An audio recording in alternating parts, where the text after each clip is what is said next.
So I'm happy to be here to talk about Healthy Watersheds, High Quality Waters. We also call this program the Wonderful Waters of Wisconsin, which is a little more meaningful to the general public and a lot of our partners than the long HWHQW version.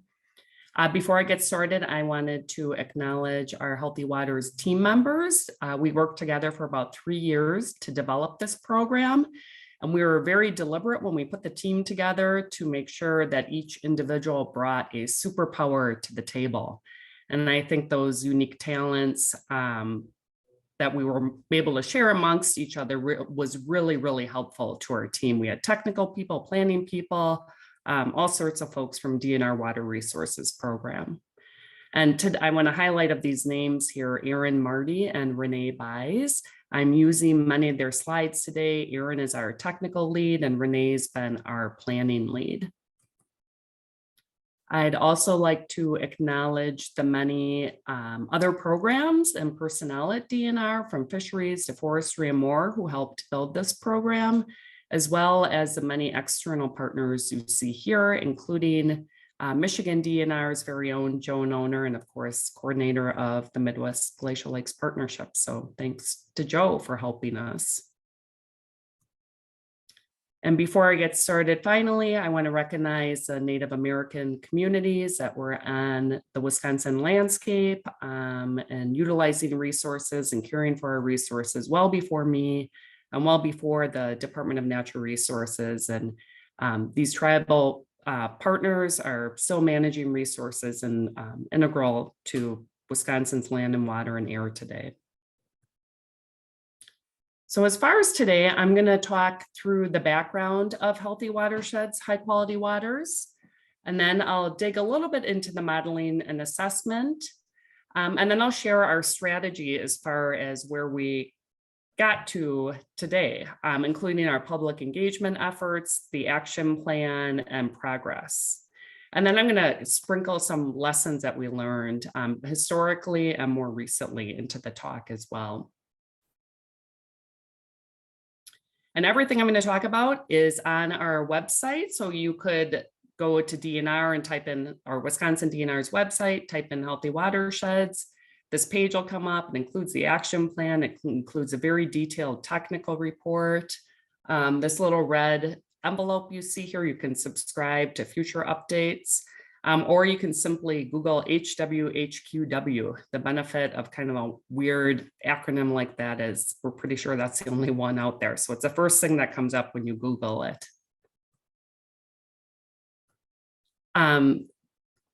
The Midwest Glacial Lakes area, as many of you know, is a very water-rich area, and we're blessed with tremendous freshwater resources. In Wisconsin alone, for example, we have over 86,000 miles of stream. We could circumnavigate the equator of the planet almost 3 times if we put those stream miles end to end. We have over 17,000 lakes, over 5 million acres of wetlands. Unfortunately, we used to have twice as many wetlands, but we've lost them to various land uses through time. And we have over 650 miles of Great Lakes shoreline in Wisconsin. So it goes without saying that those water resources provide tremendous economic benefit. Fishing alone generates about a $2 billion economic impact in Wisconsin, positive economic impact. Every year, we're third, usually behind Florida and Minnesota as far as the fishing revenue.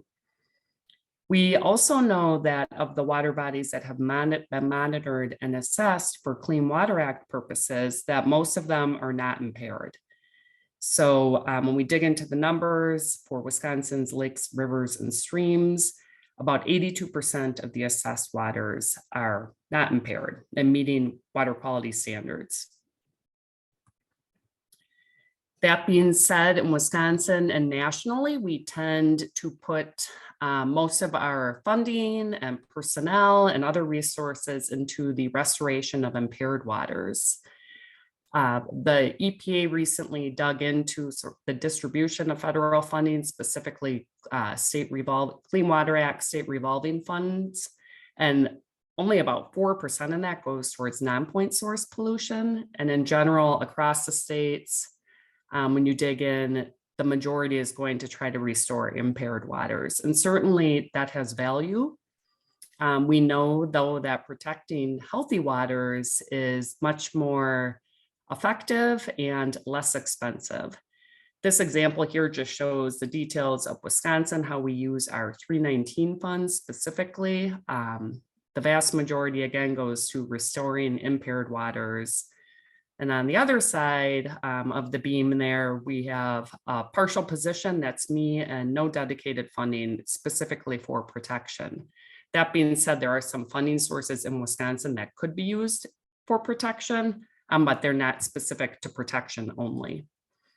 And I'm not arguing, and nor would anybody on our team, that we should like entirely shift the scales. We would just like to see more of a balance between restoration and protection.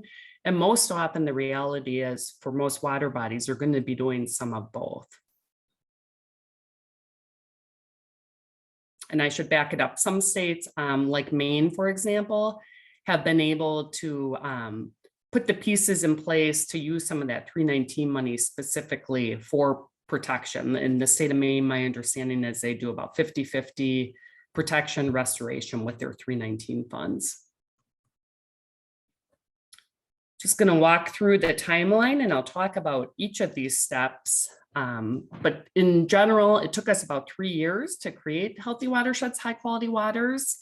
Staff and management and leadership at DNR and our partners have been talking about creating a statewide water resources protection program, though, for decades.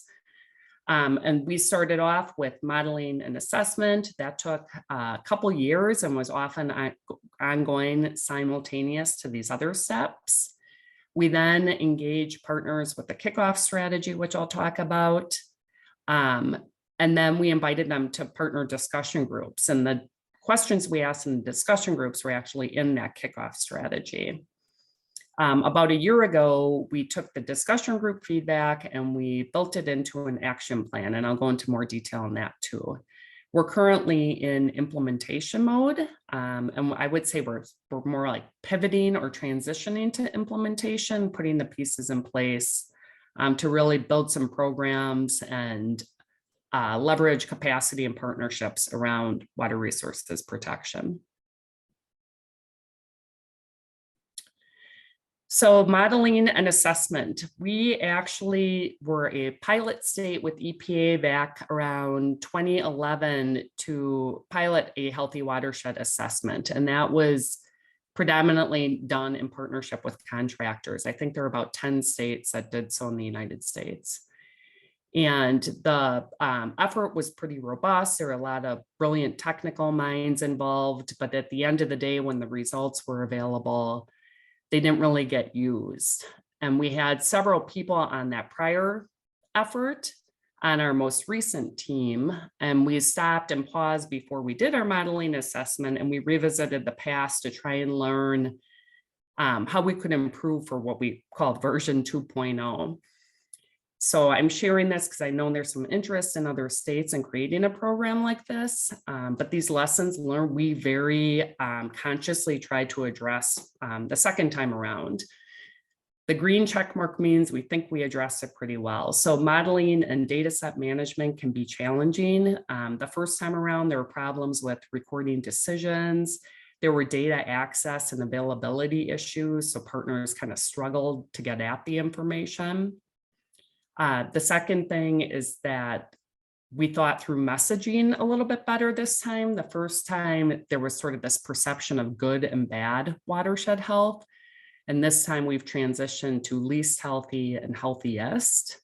And watershed health, of course, is somewhat relative to the location of the watershed and other major drainage basins it might be in, for example. And we deliberately addressed that too. The third thing is involve more partners early on. The first time DNR did have technical experts on its team, but it delivered the modeling and assessment results without first making partners aware that this healthy watershed work was happening. So there wasn't a lot of buy-in along the way.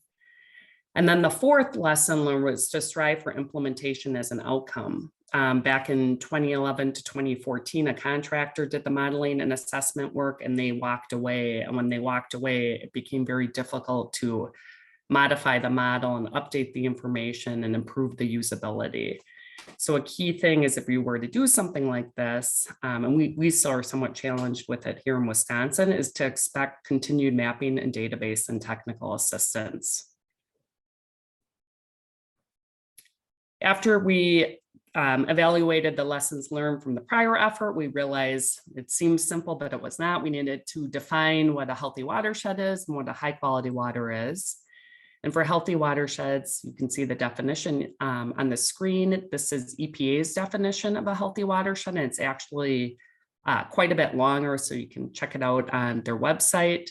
But the key words in this are natural land cover. So natural land cover is a primary driver of a healthy watershed. It was also the primary driver of the model that we used. As far as high quality waters, these are waters that are monitored or have resource classifications based on empirical information. And they are lakes, streams, and rivers that have at least 2 of the bullet points you see listed there. So it needs to be a unique or rare resource. It needs to be attaining state water quality standards or have good to excellent biotic integrity. And if it hit 2 of 3 of those, it made the cut for a high quality water. We also included wetlands. Since wetlands are not assessed for Clean Water Act purposes, the second bullet point, we simply included unique wetlands and those with the least disturbed reference conditions. Our modeling used EPA's recovery potential screening tool. This is often referred to as the RPS tool, and it's most often used for TMDL and restoration-based modeling. We basically flipped it to use it for protection modeling. And some of the benefits are listed here. HUC 12 is the kind of core scale, although you can go to a finer scale with the model or a more broad scale.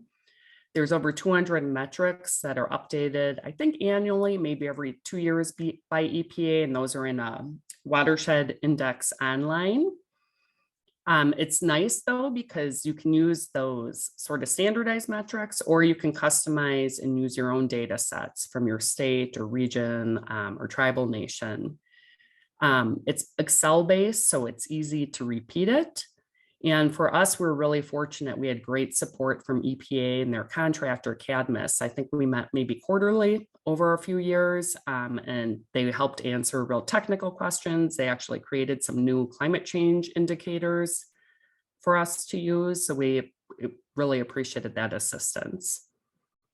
The model actually has 3 bins. The bigger box you see here is the ecological index or the healthy watershed index. That was the main backbone of it for us.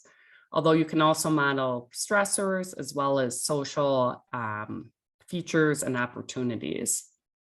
I'll talk more about that too.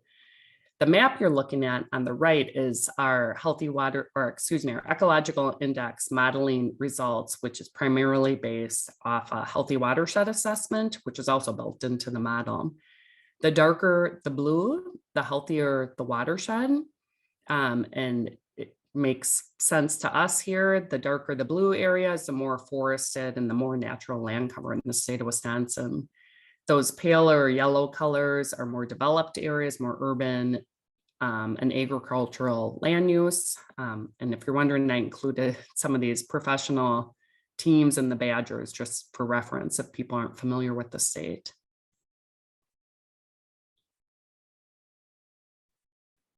So I already mentioned that we flipped it from being a restoration-based model to protection. We're going to evaluate this feature of the model as we move into and towards 2030 when we update the model and the action plan. Again, the ecological index was kind of the primary thing we hung our hat on. We went through a peer review and public review process and improved that bin in the model along the way, and those boxes listed, and they were kind of the primary features of the ecological index. We also modeled vulnerability, and the way we handled that was looking at sort of historic land use changes and future projections. So for example, we projected increases in runoff and surface water temperatures because of climate change. And then the other ones are the historical changes.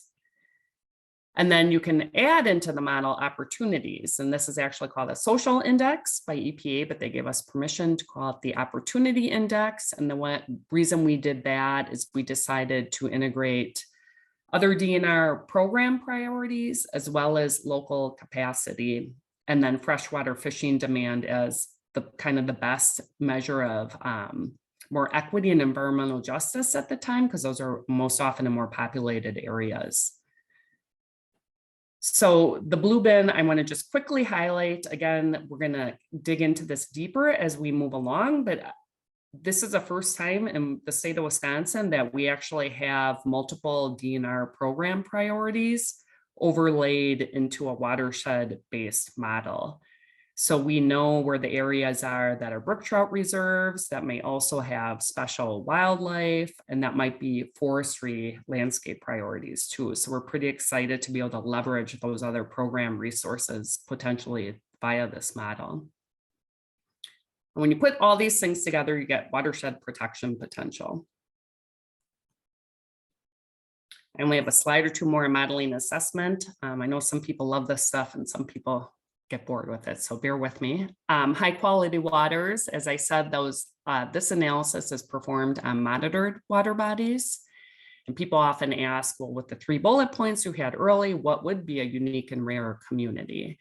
And you can see the criteria that we used, again, in each of the squares within each of these features. So unique and rare communities and habitat are outstanding exceptional resource waters, trout streams, wild rice waters, 2-story fishery lakes, and rare wetland types.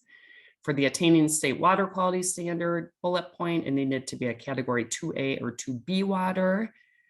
And then for good and excellent biological condition, there is an index of biotic integrity for each water body type between streams, rivers, lakes, and wetlands. And if it scored good to excellent, it got a point there.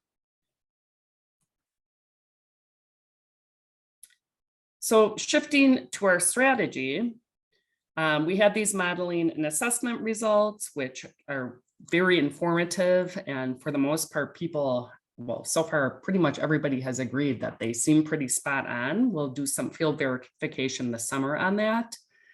But we really, really wanted to engage partners and across program, and we want people to use the information, and we want the modeling and assessment results to guide impactful work. We were fortunate when our team kicked off in 2019 that our water quality program here within DNR wrote a strategic internal plan. And the #1 goal in it was to create a water resources protection program. So we were like, yes, this gives our effort more credibility, and it gave us some specific objectives, which you can see on the screen. Those objectives were right from that 2019 internal plan, and they're related to technical assistance, funding, program tools, and awareness. So we decided just to take the internal plan and put it into a public-facing kickoff strategy. And we would use that kickoff strategy for kind of media and promotional purposes. But also within it, we asked the specific questions that we're going to ask in our discussion groups. So if partners or the public read it, they could start thinking through what a water resources protection program might look like in Wisconsin. So in spring of 2021, over a few months, we initiated our partner engagement. And we actually emulated the fisheries program was doing a statewide walleye management plan update, and they were having a lot of success and participation. So we decided to basically copy what they were doing. We considered this a win. We were really concerned with COVID about not being able to meet in person, but after the fact, we realized we engaged a broader diversity of partner groups and probably more people overall through this virtual discussion group process. And you can see kind of the outcomes on the left. We had over 160 people representing over 90 organizations. We had about 90 pages of notes and 17 hours of Zoom, recorded Zoom meeting.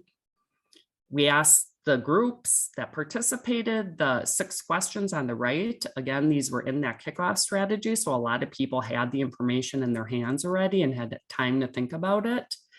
The first 2 questions were related to what are you already doing to protect water resources? And it was quite amazing how much just excellent work is happening in the state. But the challenge is sort of networking and sharing the successes and the lessons learned. And we also asked how people would use the results. So we learned a lot as far as providing results in a meaningful way. The next 4 questions were tied back to those specific objectives in the strategy, which is if we're to build a water resources protection program, how would we do these things together? So that's 3, 4, 5, 6, again, technical assistance, funding, program tools, and awareness. On the bottom are the 5 major partner groups that we heard from. And for each of those virtual discussion groups, we tried to consolidate those partners together. So there were similar people talking to each other. Just overall, generally, some key themes we heard. People were really, really excited. No one said, this is stupid, this isn't going to work, don't do it. It was more like about time. It's about time, let's go, can't wait. The rubber really meets the road on community. People want to be a part of it. They don't want, DNR to be sort of dictating or telling others what to do. And the action plan is designed around that. We heard people were frustrated with kind of lack of enforcement and scaling back of environmental laws in the state. And they thought that voluntary non-regulatory actions were the way to go. And something that surprised us was bullet point 4. People really wanted geographic priority areas. So originally we had those statewide maps that I showed you earlier showing the entire state covered with watershed health. They wanted us to tell them where the healthiest watersheds are. And again, the time is now. People really are excited about it. So this is the final action plan. And I'm not going to read through everything here, but I will share that from those discussion groups, if a majority of partner groups suggested an action, it made it into the action plan. We were very democratic, and those 90 pages of notes were consolidated. And again, if a majority of partners said, we think this should be done, it made it in there. The result is the plan isn't necessarily a DNR work plan. We refer to more as like an aspirational plan. There's actions even within the plan that DNR could not take the lead on, things that would require legislative or executive approval, for example, or action. I just want to highlight our guiding principles because we're going to continue to use a science-based approach to identify our statewide protection priorities, but we want to empower partners to use the information to identify local priorities too. And I'll talk a little bit more about that. And then again, that third bullet point, we want protection to be kind of a partner that complements the longstanding restoration work that's been happening in Wisconsin and nationally. Our key outcome is 100% of priority healthy watersheds and high quality waters remain so through 2030. So I talked about this a little. I'm going to share some of the actions with you. Overall, we had 25 recommended actions and those sorted by those 4 objectives. And we kind of struggled with this idea that some of them are really pie in the sky, and things have to happen for those pie in the sky things to fly down the road. So we came up with this ripple concept that there's things we can do now. And if the nows are implemented, we might be able to do this next. And then for the future, we might be able to do some of the big picture pie in the sky things or things that require legislative action, for example. And that's how the action plan is organized.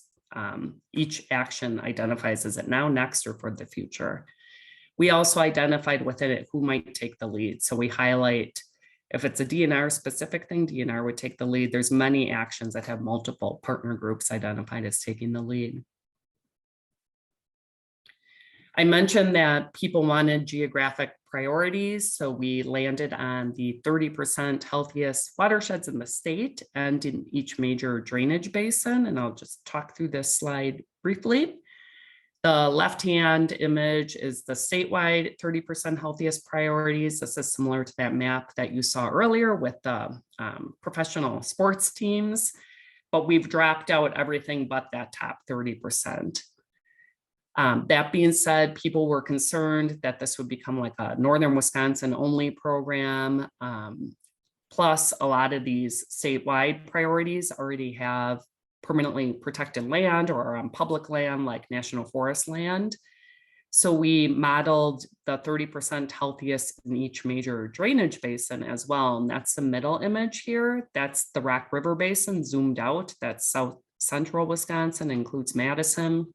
If we run the model only within that basin, it will identify the 30% healthiest watersheds relative to the Rock River Basin. So after we've identified the statewide and the major drainage basin 30% priorities, we integrated the high quality waters, and that's the top right image. That's the Scuppernong Creek watershed, and you can see there's 3 high quality waters, 1 high quality lake, and 11 wetlands, I believe. Just back this up real quick. So if a water body is not identified as high quality water, most likely it didn't have enough monitoring data to be assessed. So we're trying to refine the messaging on that, because some people think they're not a high quality water when really there just wasn't enough information to make that determination. So I'm going to walk through some progress to date. This is displayed by the objectives in the action plan, and then there's the specific actions are the bullet points. So again, objective 1 was increase the capacity to provide technical assistance. We've made the healthy high quality waters, healthy watersheds modeling and assessment results and maps available online. There's an example on the right of the current viewer or conservation planning tool. You can click on a watershed and you can learn what HUC 12 hydrologic unit code watershed it is. You can see the ecological health score, and then it tells you, is it a statewide priority and is it one of those HUC 6 or major drainage basin priorities? In this case, this watershed is both. And it's the same with high quality waters. You can go and dig in and look at the high quality waters and figure out if you have one or near one or not. We've brought internal and external partners together to protect healthy watersheds, and we hope to do more of this. We are transitioning to a new viewer, and once the new viewer is ready, hopefully in a couple months, we're going to do more of a formal training plan and outreach. We're getting a lot of requests for information from people, which is great. And I already mentioned that we're planning to train people. We're kind of training people behind the scenes. And once the viewer is ready, it'll be more public and formal. As far as objective 2, which is leveraging and adapting existing program tools, this is probably where we've spent the most time in the last year. Trying to partner with other programs within DNR, and we're getting a lot of requests from external partners to use the modeling and assessment results specifically so they can build that information into the work they do. The major ones using it are land trusts. We've had regional and local comprehensive planners build this into the work they're doing, and then DNR master planning. That's our program that manages state-owned lands, is building it into their plans too. The example on the right here is Landmark Conservancy, which is a major land trust in Northwest Wisconsin. We overlaid our statewide map for protection priorities with their focus areas, and you can see there's a lot of similarity kind of in their local priorities as well as our statewide priorities. And I'm sure if we put the St. Croix major drainage basin on this map too, it would pick up those other areas that this map does not catch. So it's really cool to work with partners and realize we're all saying kind of the same thing, that these areas are important to protect. We're working with other climate-related programs to build climate resiliency actions into the plan. We're also evaluating our water resources monitoring strategy. So this summer, we have a couple projects going where we'll go out to some of those priority watersheds for protection that didn't actually have any monitoring data collected on the water bodies, and collect that data to verify that the model is predicting that the healthiest watersheds should have high quality waters too. And then we're going to monitor some of the high quality waters as well, and expand sort of the data we're collecting there. A big one for us that we haven't been able to dive more deeply into is a few months ago, we had a couple calls with EPA, and they gave us the thumbs up to develop a watershed protection plan, which is also sometimes referred to as an alternative 9 key element plan. And the idea for that is we would create some guidance for these protection-based water bodies and watersheds, so that they could potentially be eligible for federal 319 funding to implement protection activities. And then we partnered for increased shoreline protection, mostly with our waterway permitting program that sometimes uses the modeling and assessment results to make a case that when waterway permit alterations are applied for, that it's an exceptional or high quality resource, and perhaps that permit could be denied or conditioned to protect it. Objective 3 is increasing utilization of funding for protection. Again, a major action out of that is to develop and maintain a catalog of water resource protection funding opportunities. We're fortunate to partner with Minnesota and Michigan to apply for a MGLP grant to build sort of this forested watershed conservation vision. And one of the ideas with that is there's landscape restoration funding that could potentially become available to do watershed scale protection activities. We internally at DNR have also changed our ranking system and multiple DNR grant programs, including programs outside the Water Resources Bureau, to provide bonus points if you're a watershed protection priority or high quality water. And then on the flip side, several counties and lake groups have come to us to apply for some of that funding to do things like permanent land protection planning around their lakes or within their watershed. Soon we're going to partner with our Green Tier program. That's a program in Wisconsin that partners with businesses to recognize their environmental stewardship, to try to build this public-private partnership related to water resources protection. The image you're looking at the right, I'll just quickly describe. This is some of the federal funding sources, the Clean Water State Revolving Fund on the left and 319 funds on the right circle, and sort of the Venn diagram in the middle is what both will fund. The yellow boxes highlight protection-based activities. And at DNR in Wisconsin right now, at least, most of those are not eligible for either of those funding sources. So hopefully we can expand funding eligibility, especially when we have things like a watershed protection plan approved by EPA in place. Objective 4 is probably the most exciting. This really is about partners and what people are already doing. It's not necessarily, these are things that aren't happening because of the wonderful waters of Wisconsin or Healthy Watersheds, high quality waters. It's more of an effort to network and share people's success stories, get the word out on good examples, really highlight the partners and the places where protection is happening. So this year here soon, probably in a month or so, we're going to have our first progress report where we'll share an update on kind of our internal accomplishments, but we'll also feature some great protection stories that probably would happen regardless of Healthy Watersheds, high quality waters, but still need to be shared. An example is on the right, that's Grindstone Lake Foundation. That lake group was able to buy a cranberry bog, and they are preparing to restore the wetlands. And it's already permanently protected as of a year or two ago. A great story of like kind of local fundraising and big picture thinking to protect a lake. And And our fisheries program is also working on expanding opportunities for outdoor recreation by working on a public and platted access database. We have a lot of platted accesses in Wisconsin that are little slices of land that were created when land was subdivided that nobody knows about. They're often in more populated areas of the state. So again, this is an environmental justice related initiative that's right in our action plan. It's a good example of another program taking the lead on something. My second to last slide here, I came up with a new word today, lessons learned-ing. These are in process. This is related to version 2.0, so our current Healthy Watersheds effort. Some of the things, we're calling them sticky wickets. They're not necessarily problems. They're definitely challenges, but I think they can be resolved through time.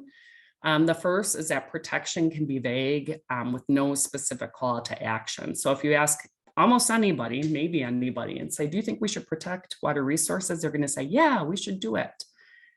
But when it comes down to the things that are necessary, like restoring and protecting natural land cover and permanent land protection, that's a little more vague and difficult for people to understand and do, largely because there's no crisis to respond to or fix. So again, cross-program and partner collaboration is a must. We also have encountered this. This is how we've always done it. And a specific example is working, to think maybe we should manage DNR lands at a watershed scale and expand boundaries perhaps in some of these healthiest watersheds to a watershed scale. And it's kind of like, well, no, we've always only protected a quarter mile away from the stream edge. So we're kind of challenged with this is how we've always done it, hoping to work our way through that. Monitoring specifically can be a challenge. High quality water body monitoring is nuanced, taking measurements, at the deep hole, nutrient samples at the deep hole of a lake probably are not going to measure the incremental change you might see as a lake moves from high quality to less high quality. The other challenge is those water bodies are often not monitored because they're remote or wild areas. And again, there's no sort of crisis that people are reacting to.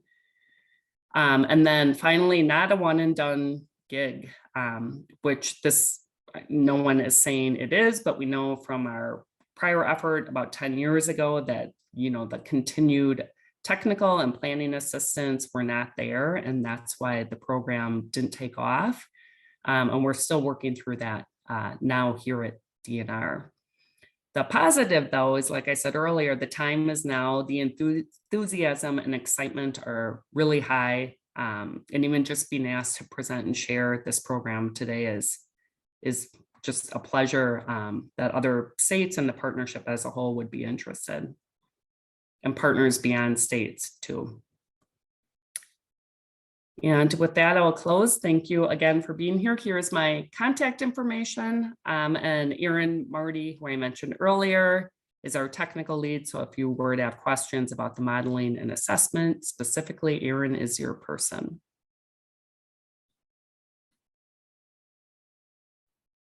Thanks, Pamela. Wow, that's a lot, and that's really wonderful. I've been fielding text messages from colleagues while you've been talking, saying how great it is, and I think it really shows that this is a model for us all in states outside of Wisconsin to be considering, and shows the work that your team has done. Really a thorough job, both ecologically and socially, and so a really impressive process and effort. Okay, so we have a little bit of time for questions. We have about 15 minutes for questions. So if folks have questions, I'd encourage you to enter those into the chat, or into the question and answer function, excuse me. And again, you can hover your mouse over the bottom of your screen. You'll see the Q&A dialog window there, and click on that button and you should be able to enter a question, which I will then ask of Pamela.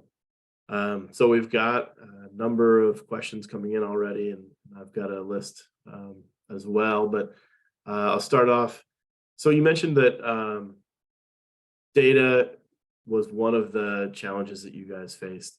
And, you know, especially given the lake's focus here, I'm aware of, you know, some ways that we've been able to solve data management challenges here in Michigan.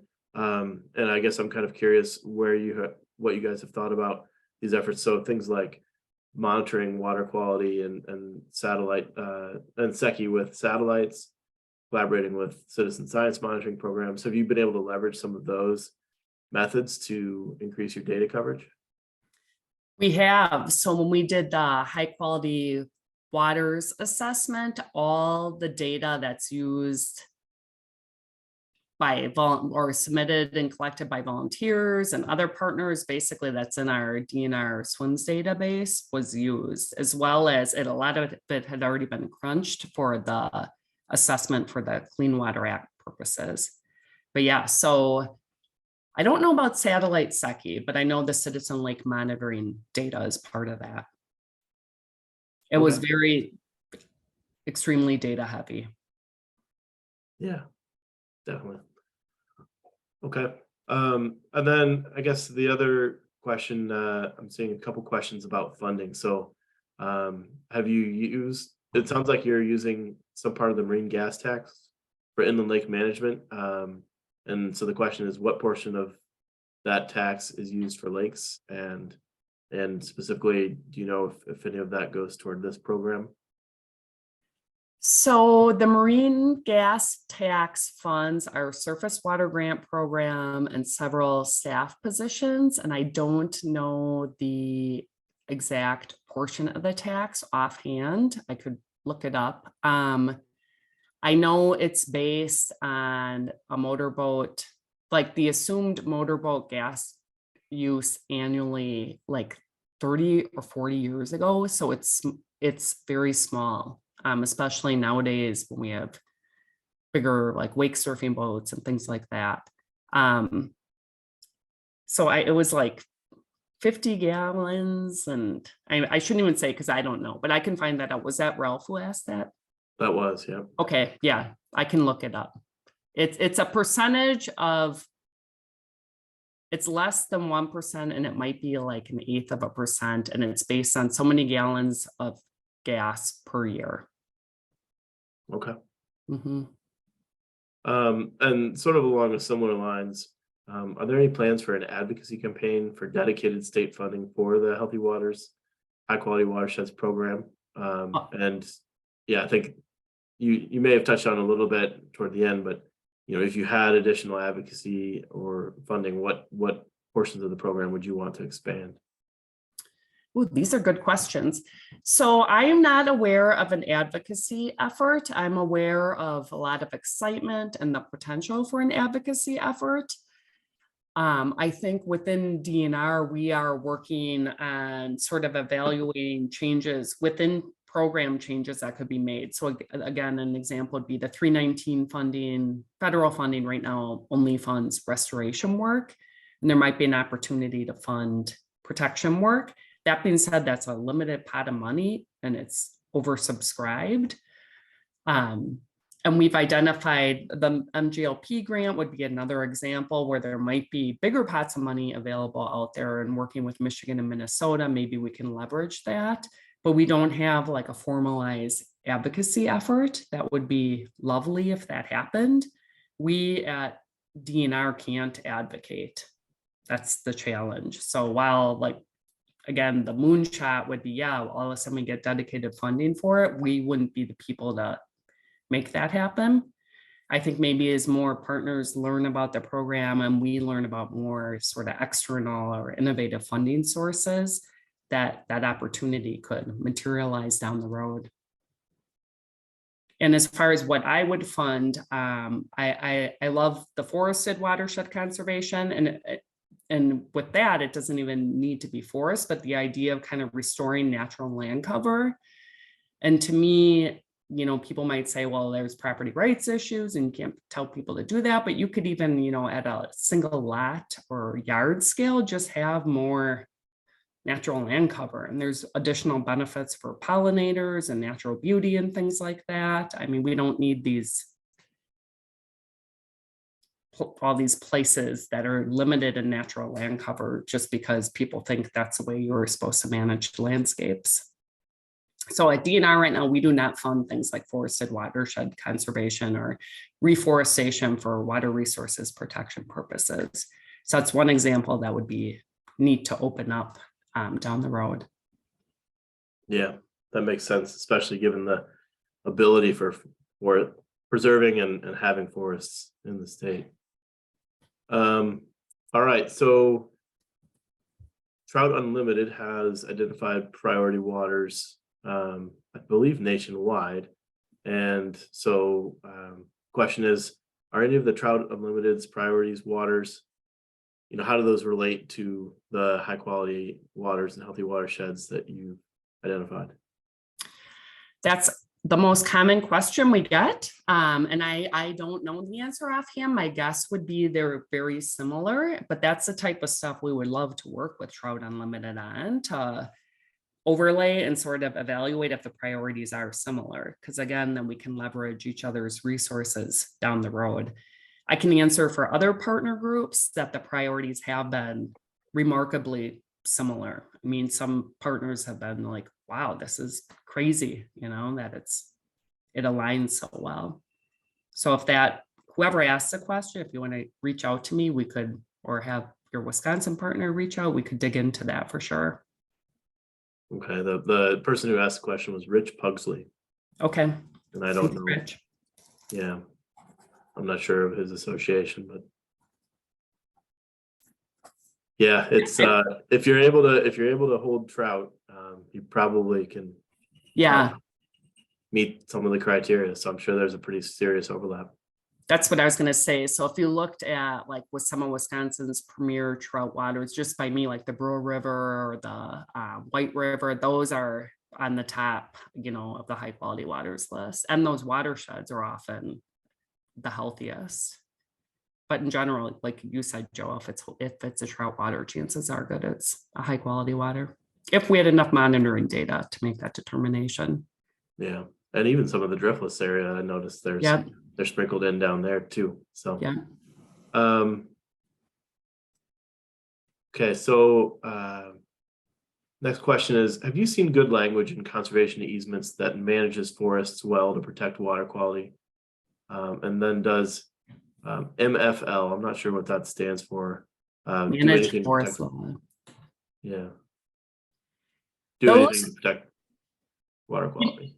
If Aaron were on the call, he would be able to answer those questions. I don't know is my answer. So managed forest law should theoretically protect water quality, and certainly forestry best management practices are intended to protect water quality. The question is, when it comes to like high quality waters, is it enough? And I think some people would say it's not enough. There need to be, even if it's voluntary protections, if landowners realize like you have such a tremendous resource, would you go above and beyond? And then as far as the easement, I'm not familiar enough with easement language to answer that, but I could follow up on it. That's the kind of stuff this program would dig into. And in our action plan, that's sort of the idea, is to like provide resources and examples where people have gone above and beyond or are already doing excellent work with easement language, for example, to protect water resources. Yeah. Okay.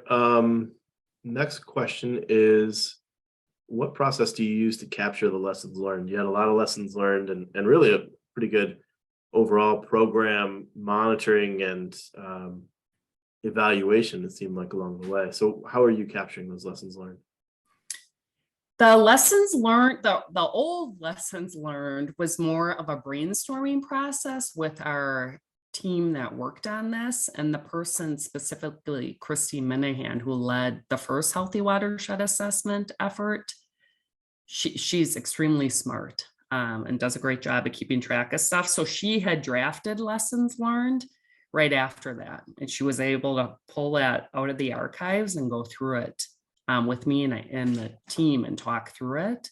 And EPA also is familiar with some of those lessons learned. That's why they've moved EPA will provide the preliminary healthy watershed assessment to every state. You can go online and get it, and then you can tweak it and customize it for your own needs. But I think they recognize historically you had individual contractors doing it differently, and it was hard to get at the data. So that was an improvement.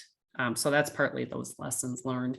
And the current lessons learned are just continuous conversations we have as a team, or the core team still working on this, and just tracking them and talking through it. We also meet monthly with our sponsors and our bureau director, our leader, and we try to talk through some of the lessons learned or challenges and navigate them. So they're kind of there front and center because they're recurring often.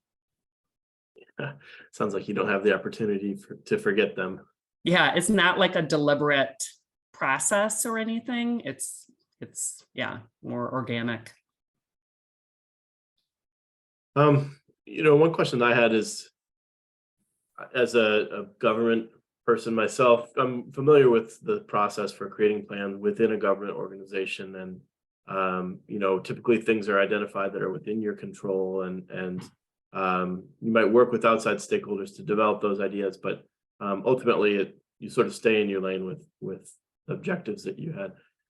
And I know you mentioned that one of the things you guys did was identify lots of kind of, I think you called them pie in the sky ideas. When the partners put them together and identified them as a goal, they made it into the plan if there was serious support for them.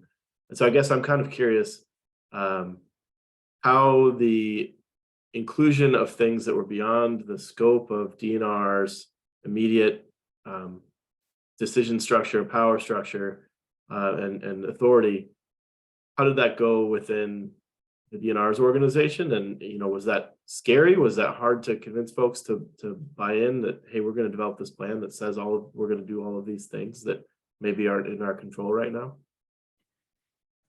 I think it was scary, and there was a little bit resistance on a few things. Specifically, there's something in the action plan about providing, exploring incentives for water resources protection. And it's interesting that someone brought up managed forest law, because the idea behind that was if a property owner is in managed forest law, they get a tax cut on their property because they're managing these forests.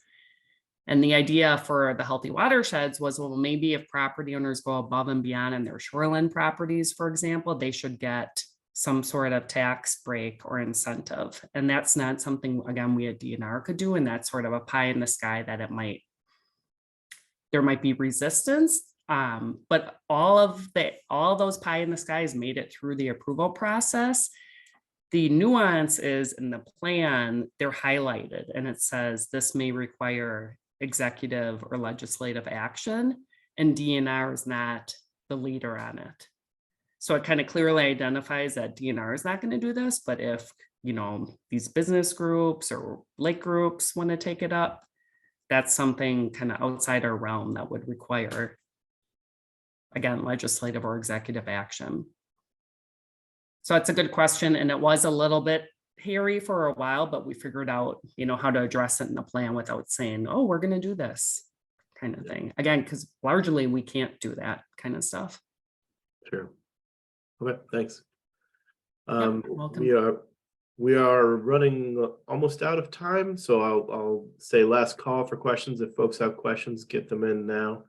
And so, one of the questions I had, you mentioned that the potential for angling or creel was one of the factors you included relative to equity. And you mentioned that, I think you said it was one of the ones that, it's sort of the best data you had available at the time. Have you guys thought about improving the data that would inform an equity driven, metric or consideration? And where have you gone? Have you thought about that? Yeah. So, I'm being really honest when I say this, sometimes people are like, that's a great question. These are the best, most thoughtful questions I think I've ever been asked related to the wonderful waters of Wisconsin. So thank you, Joan, and everybody else who's asked them. The equity, environmental justice and equity came up repeatedly during our discussion groups. The catch was that watershed model we used didn't have climate change indicators or any environmental justice indicators in it when we were using it. By the time we had just wrapped it up, I mentioned EPA created a couple climate change ones we were able to use. Right after we wrapped it up, they added a whole suite of environmental justice indicators. So at the time, the only one when we talked through it with them and others was this freshwater fishing demand. And when you look at the map of where it shakes out, it is in more populated areas. So that was kind of our surrogate environmental justice indicator. We are currently talking about modeling using the current environmental justice indicators and building them in. So we've been talking about it a lot. We didn't want to stop everything and back it up and remodel though, because like I said, we just finalized the model, but it's on the table for sure. And at a minimum, we would use those by 2030. And they run the gamut from like income levels to English as a first language or non-English as a first language communities to the number of like trailer homes or mobile parks in a watershed. There's a whole bunch of them that we could dig into. Okay, great. Yeah. Yeah. I suspected it the way you phrased it, that was on your mind. So, all right, we are almost out of time. I'm just going to ask one last question I see on the queue here.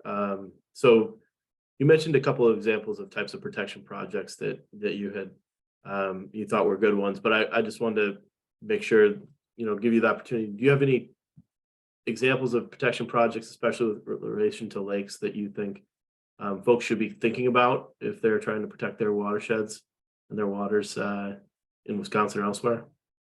Yeah, so we're fortunate that we have healthy lakes and rivers, which if people don't know, Wisconsin has a program that funds 5 relatively simple best practices for shoreline properties, and it's fish sticks, that's putting wood back in the water, rain gardens, native plantings along the shoreline, diversions, which redirect runoff to an area where it can soak into the ground instead of a lake, and rock infiltration. So those are rock pits that capture runoff before it goes to the lake too.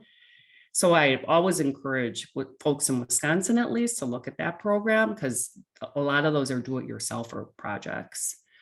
And this new program with Healthy Watersheds, we're trying to take that healthy lakes and rivers concept with the suite of best practices and build it up to a watershed scale.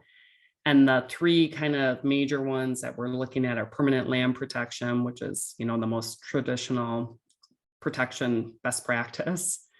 Forested watershed conservation. So again, that's protecting forests or reforesting watersheds. And then natural flood management is the 3rd one, and that's really wetland based. So it's often restoring wetland functions, especially relative to some of these major climate events we're getting. So again, that was kind of a big answer. The short thing or the simple stuff for shoreline people would be the healthy lakes and rivers best practices. And then the bigger picture watershed scale stuff would be forested or natural land cover in the watershed, restoring it or protecting it, permanent land protection, and then natural flood management, especially protecting and restoring wetlands. Perfect. And that's not it. That's not all there is, but that's kind of the core ones that we're focusing on. I was going to say, I feel like we could do a week-long seminar workshop on all the different ways to protect waters, and we still wouldn't finish them all. Right, so right. I think that's a pretty good summary, though.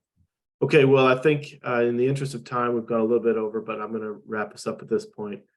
So again, Pamela, I want to take the opportunity to say thank you on behalf of the MGLP and all of the folks that attended the webinar. There was a lot of interest in this one, and you delivered. So thank you. Appreciate it. To the folks that are on the call, thank you for attending this webinar. Again, this is our last webinar for the spring. So we will see you back in the fall. And again, keep an eye out on the newsletter for the future webinars. And if you have interest in giving a webinar yourself, please reach out to me and I'd be happy to talk to you more. Thanks, everyone, and have a good summer.